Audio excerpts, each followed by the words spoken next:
สวัสดีครับสำหรับหลายๆท่านที่ผมคำนวณแหลกพิเนียนให้แล้วนะครับผมก็จะแนะนำตัวชิงดิสหรือ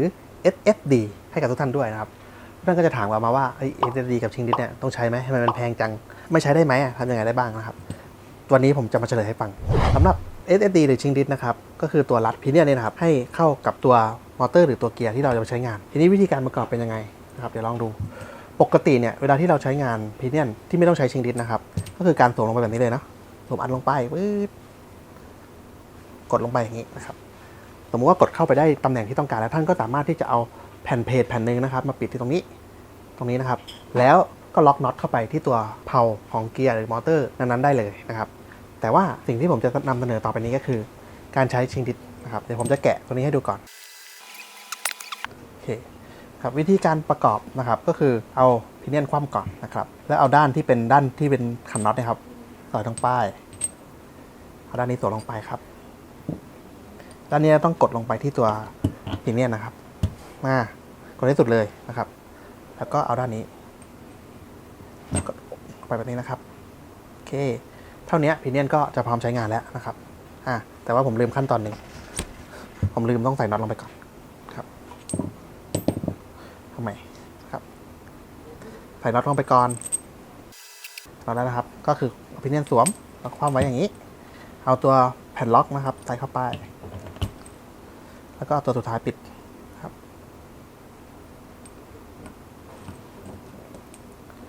ทีนี้ก็มาหมุนให้ตรงครับแล้วก็เอาพิเนียนนี้นะครับสวมเข้าไปที่เพลาของมอเตอร์หรือเกียร์ที่ต้องการเรายังไม่รัดน็อตนะสวมลงไปก่อนอัดลงไป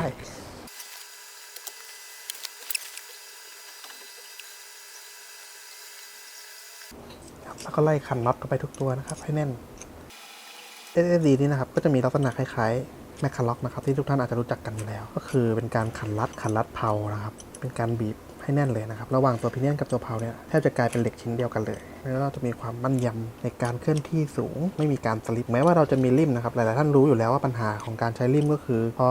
วิ่งไปสักพักริมมันสึกความแม่นยำในการเคลื่อนที่อะไรมันก็ลดลง SSD นี้ก็จะจบปัญหาเรื่องนี้ให้นะครับก็คือไม่มีการสลิปไม่มีการโยกไม่มีการคลอนของริมเป็นปัญหาอีกต่อไปแต่ว่า SSD ก็ราคาแพงนิดหน่อยนะครับขึ้นอยู่กับความต้องการของลูกค้าเนาะว่าต้องการความแม่นยำขนาดไหน SSD ก็ตัวเดียวก็ใช้ทนทานนะเปลี่ยนพิเนียนเปลี่ยนอะไรไปก็ยังใช้ได้อยู่นะครับให้นึกถึงสภาพคัพปิ้งเนาะมันไม่ได้พังด้วย